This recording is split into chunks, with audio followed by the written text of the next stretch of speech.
Well, Shabbat Shalom. This is Barbara, and I'm serving as your host today, and Brother P is here as your co-host. We're so glad to have you join us today for this really interesting material. Well, the title is, Which Day is the Last Great Day of the Feast of Tabernacles? Is it the 21st or the 22nd? Is it the 6th day of the week or the 7th day of the week? John 7:1-2 says, After these things, Yeshua walked in Galilee, for he did not want to walk in Judea, because the Jews sought to kill him. Now the Jews' Feast of Tabernacles was at hand. John 7:10-11, But when his brothers had gone up, then he also went up to the feast, not openly, but as it were in secret. Then the Jews sought him at the feast and said, Where is he? And John 7:14 says, Now about the middle of the feast, Yeshua went up into the temple and taught. And we're going to show you this on the biblical calendar that the feast days are kept on. And so you would see the middle of the feast week here on the left.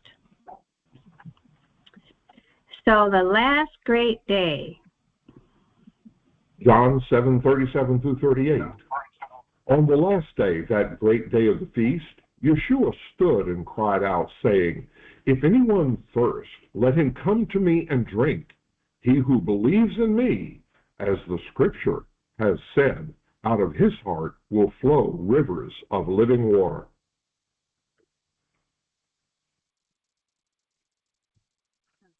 And John 8:1-2 said, Yeshua went up into the Mount of Olives, and early in the morning he came again into the temple, and all the people came unto him, and he sat down and taught them.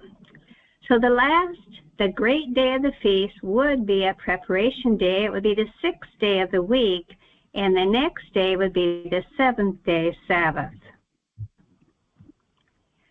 The Feast of Tabernacles. Leviticus 23:33-36. Then Yahweh spoke to Moshe, saying, Speak unto the children of Israel, saying, The 15th day of this 7th month shall be the Feast of Tabernacles for 7 days to Yahweh. On the first day there shall be a holy convocation. You shall do no customary work on it. For 7 days you shall offer an offering made by fire to Yahweh. On the 8th day you shall have a holy convocation. You shall offer an offering made by fire to Yahweh. It is a sacred assembly, and you shall do no customary work on it. So most people are confused with the wording of Leviticus 23:36, which says that on the 8th day, there should be a holy convocation to Yah. So do not let that confuse you, because in both verse 34 and in verse 36, it states that the Feast of Tabernacles is for only 7 days. 7 days ye shall offer an offering made by fire unto Yah. On the 8th day shall be a holy convocation unto you, and ye shall offer an offering made by fire unto Yahweh. It is a solemn assembly, and ye shall do no servile work therein. But remember, it starts on the 15th. So the 21st is the great day of the feast. The next day would be the 7th day Sabbath, which of course is the holy convocation. And here is a calendar of the Bible here on the left, showing the 15th, starting the tabernacles, and then there are the complete 7 days of the feast, ending on the 21st, with a Sabbath at each end, a 15th and a 22nd.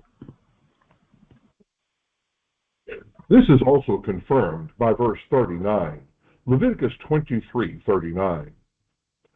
Also, in the 15th day of the 7th month, when ye have gathered in the fruit of the land, You shall keep a feast unto Yahweh 7 days, and on the first day shall be a Sabbath, and on the 8th day shall be a Sabbath.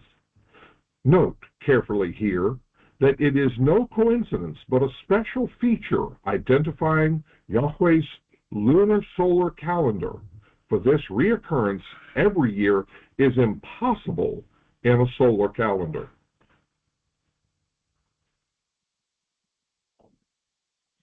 Feast of Tabernacles lasted for 7 days. The 15th day of the 7th month shall be the Feast of Tabernacles for 7 days unto Yah, Leviticus 23:34. A feast that lasts for 7 days and starts on the 15th, a Sabbath, would indeed make the last day, the great day of the feast, fall on the 6th day of the week, with the very next day being a 7th-day Sabbath. And that's from John 8:2 and Leviticus 23:39. So it begins on the 15th and it ends on the 21st.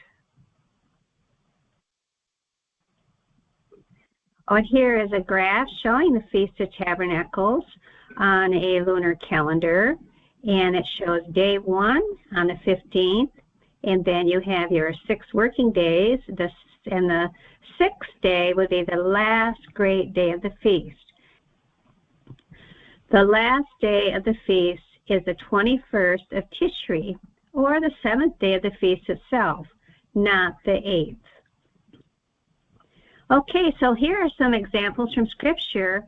Which day is the last day? Solomon dedicates the altar and the temple. The first recorded observance of the Feast of Tabernacles coincided with the dedication of Solomon's temple. That's 1 Kings 8 and 2 Chronicles 5-7.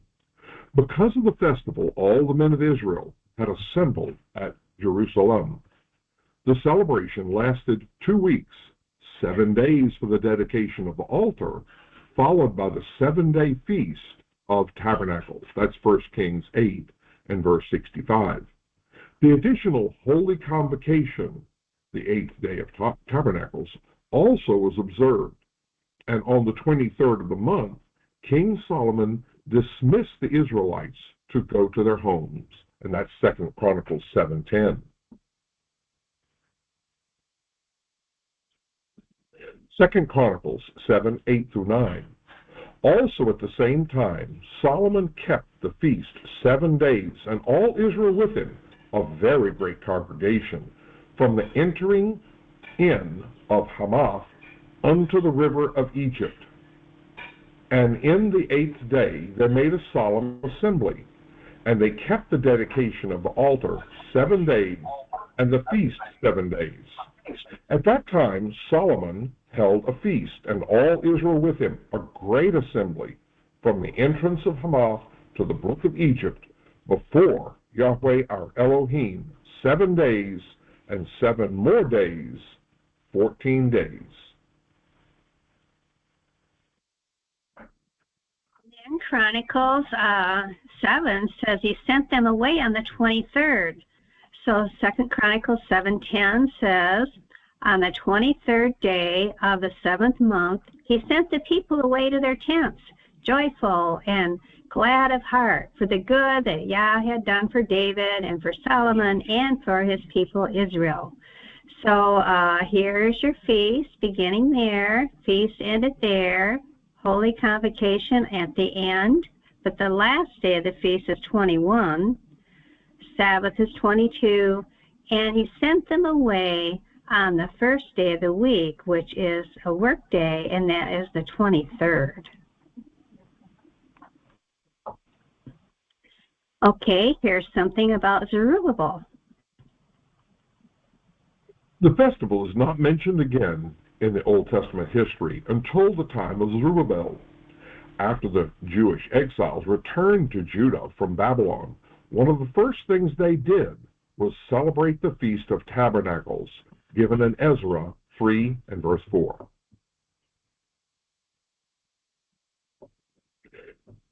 Ezra 3, 1-4. And when the 7th month had come, and the children of Israel were in the cities, the people gathered together as one man in Jerusalem. And then Yeshua, the son of Jehozadak, and his brethren the priest, and Zerubbabel, the son of Shealtiel, and his brethren arose and built the altar of Elohim of Israel to offer burnt offerings on it, as it is written in the law of Moshe, the man of Yah. Though fear had come upon them because of the people of those countries, they set the altar on its bases, and they offered burnt offerings on it to Yahweh, both the morning and the evening burnt offerings. They also kept the Feast of Tabernacles, as it is written, and offered the daily burnt offerings in the number required by ordinance for each day.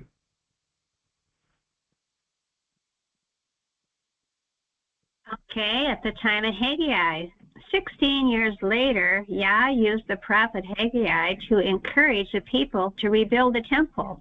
One of Haggai's inspiring prophecies was delivered on the last day of the Feast of Tabernacles, Haggai 2:1. And it reads, in the 7th month, on the 21st of the month, the Debar of Yahweh came to Haggai the people, saying, Speak now to Zerubbabel, the son of Shealtiel, governor of Judah, and to Yeshua, the son of Jehozadak, the high priest, and to the remnant of the people, saying, Who is left among you who saw this temple and its former glory? And how do you see it now in comparison with it? Is this not in your eyes as nothing? Yet now be strong, Zerubbabel, says Yahweh, and be strong, Yeshua, son of Jehozadak, the high priest, and be strong, all you people of the land, says Yahweh, and work, for I am with you, says Yahuwah of hosts. At the time of Ezra, Nehemiah 8:13 through 18, the last recorded observance of the feast in the Old Testament is in the book of Nehemiah. After Nehemiah and the people rebuilt the fallen walls of Jerusalem, they gathered to celebrate and thank Yah. On the first day of the 7th month, Ezra read the law of Moses to all the people. On the 2nd day of the month, they discovered the precept regarding tabernacles. Determined to obey Yah's word, they immediately prepared to live in booths. Not since the days of Joshua, roughly 1,000 years earlier, had the people of Israel properly observed the Feast of Tabernacles by living in booths. Also, on this occasion, the book of the law was read daily, and the holy 8th day convocation was observed, and there was very great gladness. And Nehemiah 8:18 says, Also, day by day, from the first day until the last day, he read from the book of the law of Yah. And they kept the feast 7 days. And on the 8th day, there was a sacred assembly according to the prescribed manner. So the last day of the feast was at the end of the 7 days of the feast. Okay, now these are 7 days of offerings at the Feast of Tabernacles, showing the last day as the 21st.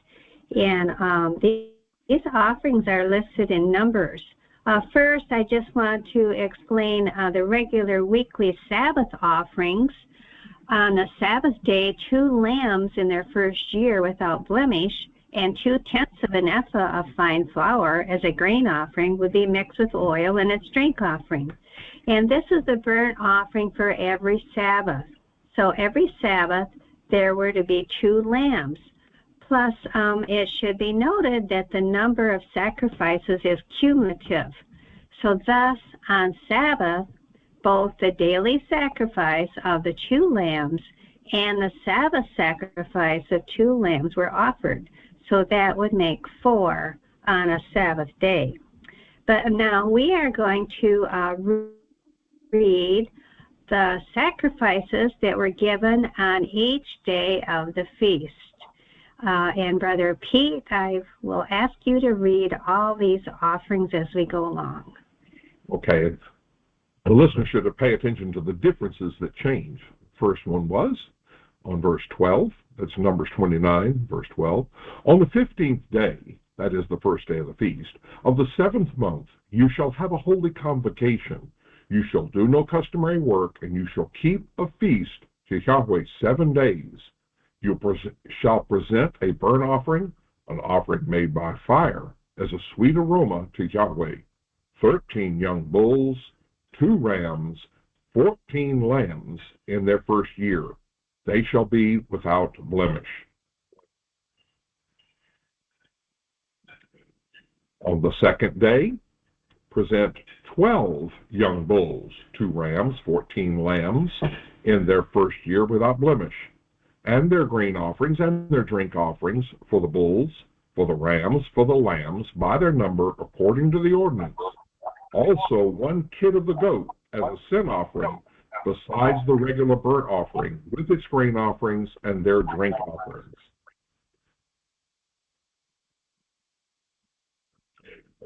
On the 3rd day, present 11 bulls, 2 rams, 14 lambs, in their first year without blemish, and their grain offerings, their drink offerings for the bulls, for the rams, for the lambs, by their number according to the ordinance.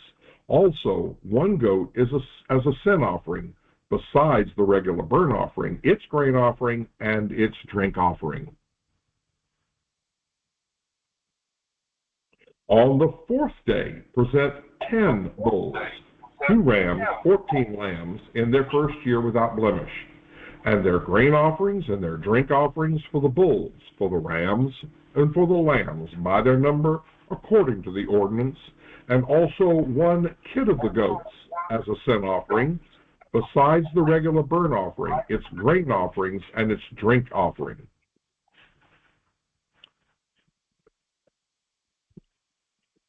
On the 5th day, present 9 bulls, 2 rams, and 14 lambs in their first year without blemish, and their grain offerings and their drink offerings for the bulls, for the rams, for the lambs, by their number, according to the ordinance.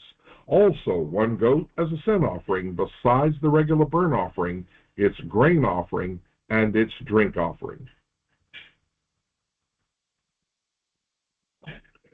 On the 6th day, present 8 bulls, 2 rams, 14 lambs, in their first year without blemish, and their grain offerings and their drink offerings for the bulls, for the rams, for the lambs, by their number, according to the ordinance.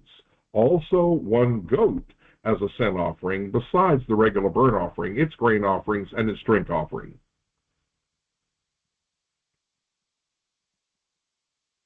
On the 7th day, present 7 bulls, 2 rams, 14 lambs, in their first year without blemish, and their grain offerings, their drink offerings for the bulls, for the rams, for the lambs, by their number, according to the ordinance.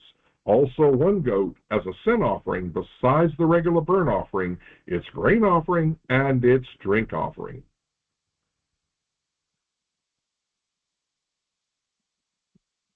On the 8th day, you shall have a sacred assembly. You shall do no customary work.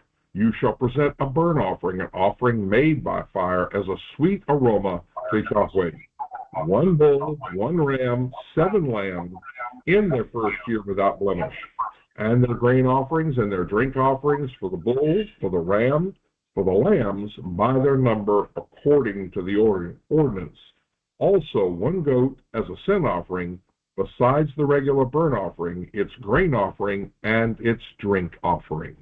So the 8th day, being a weekly Sabbath, falling on the 22nd of the 7th month every year, is added like an appendage to the 7-day Feast of Tabernacles, and is observed in like manner as evidenced in its additional sacrifices, Numbers 29, 35 to 38, which are more than those for the regular weekly Sabbath.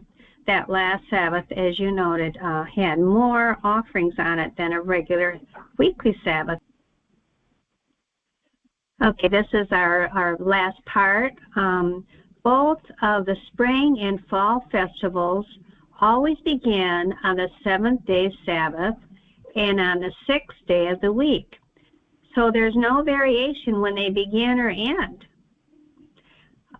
Contrary to popular belief, it is clearly stated in Leviticus 23:34 that the Feast of Tabernacles is a 7-day feast and not an 8-day feast. Yah, in his wisdom, makes it plain by stating in Leviticus 23:36, the following 8th day is to be a holy convocation. So we find in Leviticus 23:2 and 3 that the 7th-day Sabbath is this holy convocation. The fact that the 8th day, which follows the 7-day Feast of Tabernacles, is a holy convocation does not automatically make the Feast of Tabernacles an 8-day feast, but rather it is making a calendation distinction. The first day of the feast is a 7th-day Sabbath, as well as the day following the 7-day feast. However, what it accomplishes is that it acts as Yah's checks and balances to show that the holy 7th-day Sabbaths continue intact to be legislated by the moon. So this is because the 7th-day Sabbath is the day after the 7-day Feast of Tabernacles each and every year, and not just once in a while. So this cannot be accomplished using the Gregorian calendar. So to access more information about the feast days and the 7th-day Sabbath, I invite you to go to our website, LunarSabbathDay.com. So thank you for being here today, and I hope that this was very helpful in answering the question of which day is the last day of the feast.